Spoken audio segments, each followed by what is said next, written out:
All right, so Kubrick liked to hide in plain sight. And he liked to show people things in plain sight. And here's something I found very disturbing about The Shining. You have to understand the name The Shining is related to MK Ultra, that when you rape a child, they develop magical abilities. It's the subplot of a lot of Hollywood movies, that the abuse and the rape of a child, they start to shine. So Jack Nicholson's character was raping his son, and that was causing a lot of the emotional issues in The Shining, and then of course his psychotic breakdown and the son and all that. And Shining is an allusion to the MK Ultra belief that if and the Illuminati belief, and a lot of these old power families, that if you abuse a child, if you rape and hurt children, that they will get some sort of magical ability. There's this scene right here where Jack Nicholson is standing up and he's casually reading Playgirl. Right? Playgirl is a magazine designed for homosexual sodomites and bachelorette parties. And that specific issue of Playgirl has an article called Incest, Why Parents Sleep with Their Children. You have to understand, Stanley Kubrick didn't do anything by accident.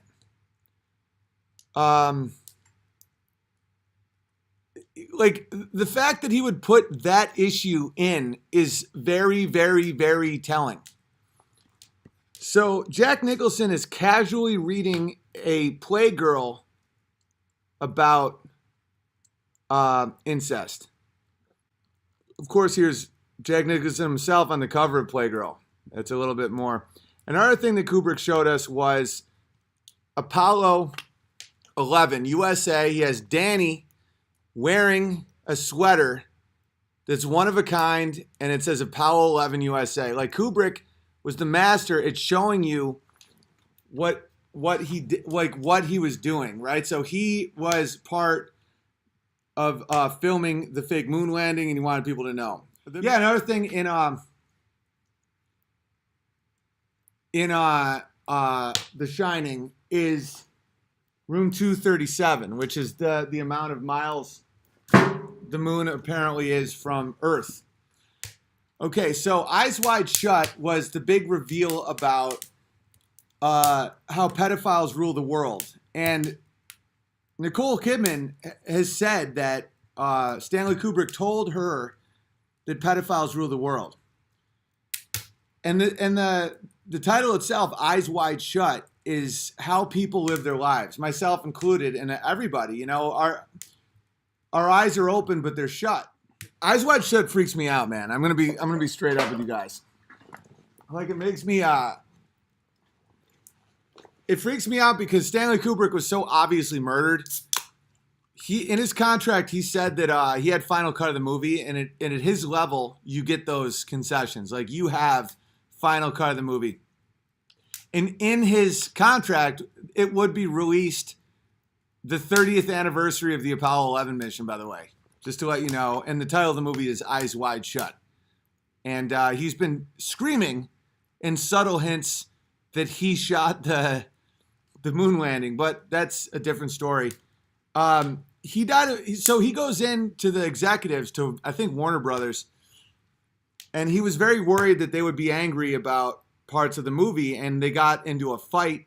There was witnesses that there was yelling, and he refused to cut any of the movie. That was the last time anyone saw him alive. He died of a heart attack. And when people think that a heart attack means it's natural, it's not. The CIA developed a weapon that just hits you, and there's almost no hole at all. There's like no visible mark, and you die of a heart attack. And that happens a lot. And so he had 23 minutes of the movie that the executives, after murdering him,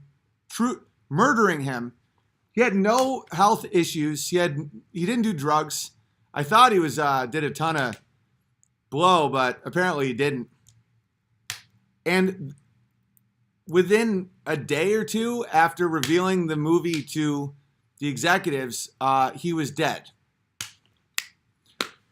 Okay, and the 23 minutes that were taken out of the movie were never seen by anyone.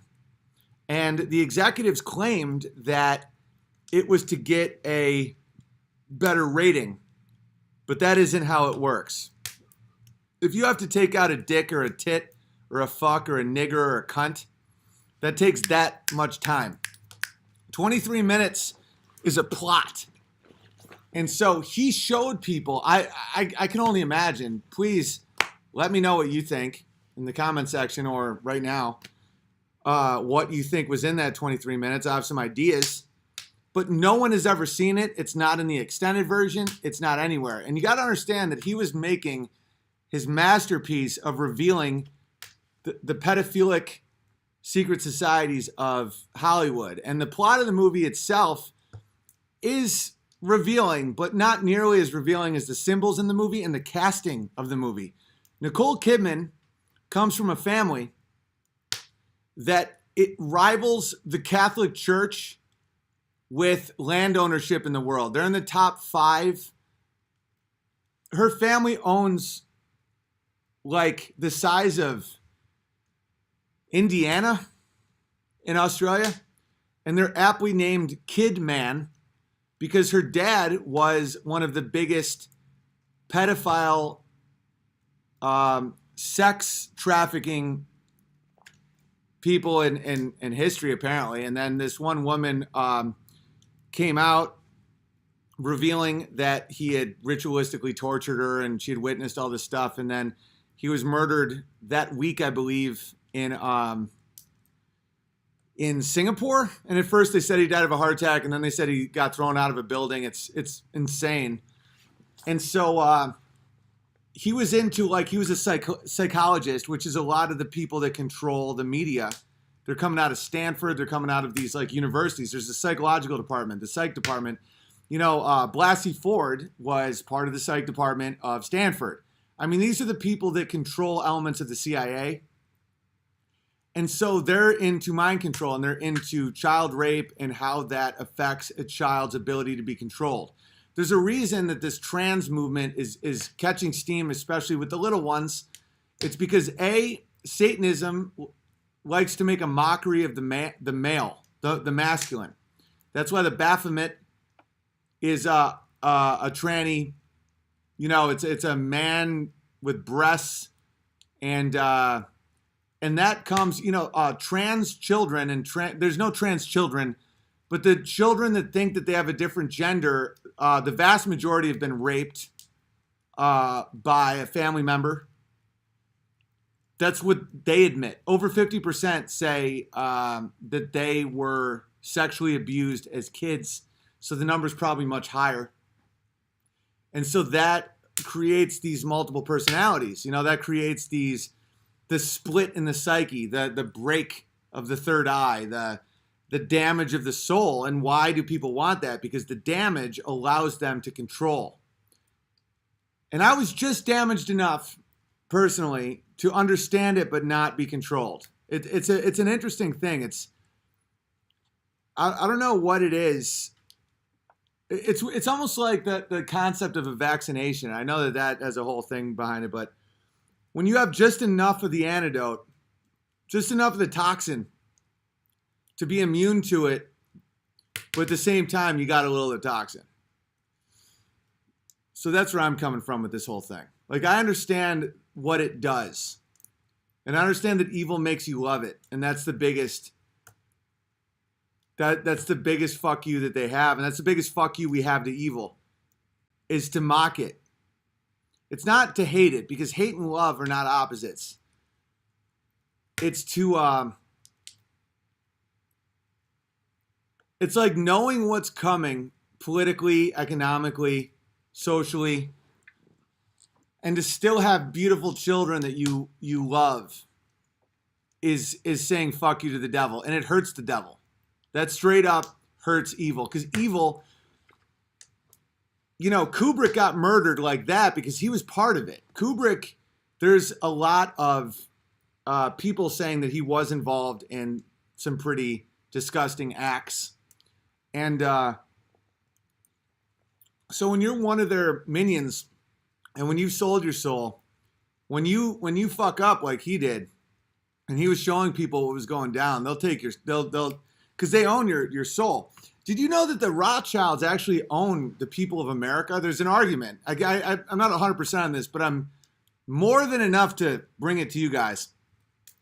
Our birth certificate is actually a bond. It's like it's a contract, and it's associated with the debt of our nation. So if we can't pay our debts, the Rothschilds own us as slaves. Sounds crazy? Go ahead and look into it. It's not crazy. And it's like when we're born, we legally have to have a birth certificate and a social security number, and the Rothschilds own that bond. If that doesn't make you a little nervous, nothing does. But see, the way to survive that horror is to keep having children and to love them with all your heart. And that's what we learn from Mary, the mother of Christ, is I don't like to talk biblical shit because I suck at it, but like that's what you have to do, is you have to raise children knowing that they're going to die.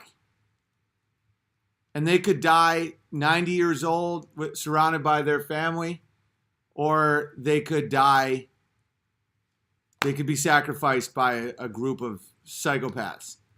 And the only way to get through that is just to say, fuck you to the devil and to do it. Because if not, they already win. So, Nicole Kidman was cast into Eyes Wide Shut, and she was married to Tom Cruise, who was one of the heads of the Church of Scientology. You have to understand that that's a statement Kubrick was making, where it's like, look at the people playing this part. And so the 23 minutes that were taken out, I can guess what it was, but it was shot in a Rothschild mansion. That's one of the reasons I bring up the Rothschilds, is because Eyes Wide Shut, that big scene, was shot in a mansion owned by the fucking Rothschilds. That was owned by the Rothschilds. That's a statement.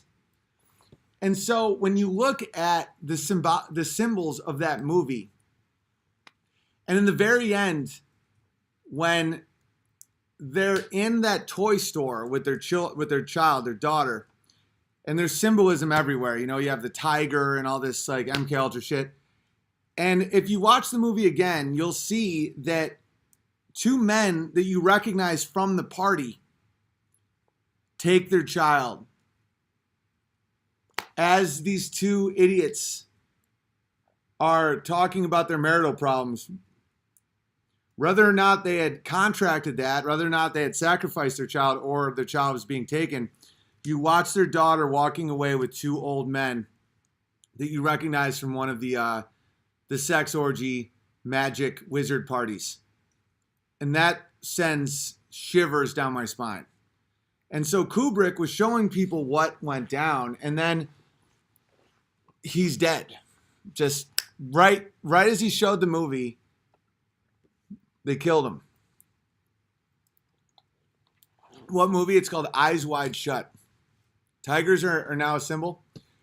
Listen, there's symbols and there's not symbols. Like people say that OK is the 666 sign. I've done this a million times, just like A-OK, I'm okay.